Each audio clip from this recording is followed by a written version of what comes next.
Lloris, moi, un carton rouge, un gros carton rouge à Lloris, hein, parce que c'est une faute Tu l'enlèves de professionnelle. l'équipe, Michel. Comment? Tu l'enlèves de l'équipe. Ah ben moi je le retire pour le moment. Je donne la chance Dans à le jargon Kostic. footballistique, ça s'appelle tuer un joueur. Hein. Tu le tues. Et gardien de but, hein, de surcroît. Oui, Hein. mais bon, Lloris, il a 7-8 ans de carrière derrière lui, il va pas rester jusqu'à 50 ans quand même. Tu le tues suite à l'erreur ou tu avais juste envie de le flinguer là parce que, comme tu dis, c'est 7-8 ans de carrière? Lloris, vous le faisiez remarquer, son jeu au pied, il est vraiment très médiocre. Très souvent, il intervient après coup, à l'image du but de Weber, à l'image du but d'hier soir, regardez les images.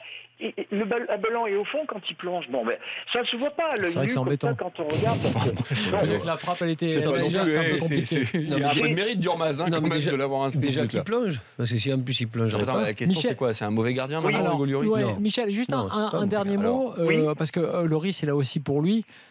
Tu remets pas tout en question sur une erreur. Il est le recordman des sélections d'équipe de France, c'est pas totalement un hasard. À Tottenham, il fait des très bonnes saisons. Il est capitaine des Bleus. Tu peux pas non plus tout remettre en cause sur une erreur.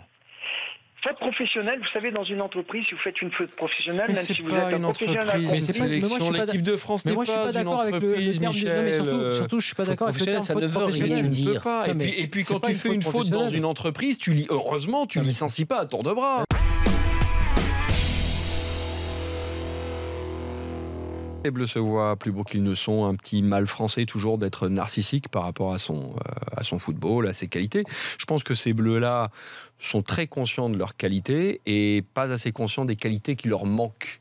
Et Ali, tu parlais de Grinta. Je trouve que cette équipe de France qui fonctionne comme un club, qui est un vestiaire où il y a un peu moins de dissensions et moins de clans que par le passé, c'est très bien, c'est parfait, bravo à Didier Deschamps et bravo aux joueurs, mais on a une cohésion qui s'apparente plus à un groupe de scouts, finalement, qu'à un groupe de commandos. Et l'esprit d'une sélection, ça se rapproche plus d'un groupe de commandos, parce que c'est une sélection. Par nature, les mecs se retrouvent une fois tous les 2 mois.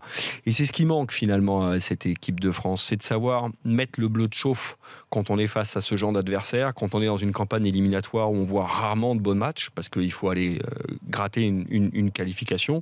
L'équipe de France, trop consciente de ses belles qualités techniques, lorsqu'elle se retrouve avec une équipe, une sélection comme la Suède, qui met beaucoup de densité dans le défi physique, qui est recroquevillée, mais qui le fait de manière intelligente. Elle s'agace, elle est brouillonne, elle oublie aussi de bien défendre.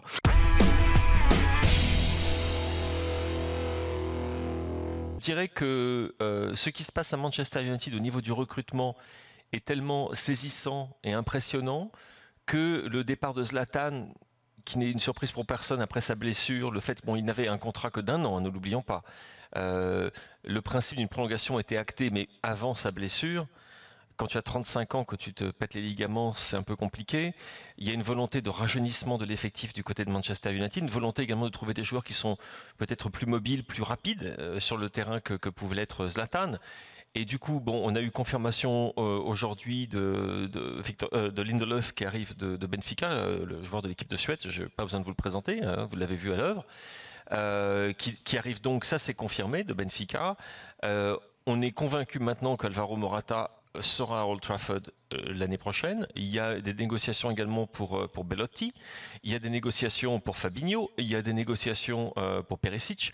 Donc si tu veux, Flo, le focus que l'on a sur Manchester United est plus un focus orienté vers l'avenir et vers les joueurs qui vont arriver plutôt que vers ceux qui vont partir, même si jamais c'est un joueur aussi important que Zlatan, dont on ne peut vraiment pas qualifier la saison à Old Trafford d'échec. Ah ouais. En fait, il a fait une saison qui a épaté tout le monde. Personne ne s'attendait à ce qu'il fasse une saison pareille lorsqu'il est arrivé.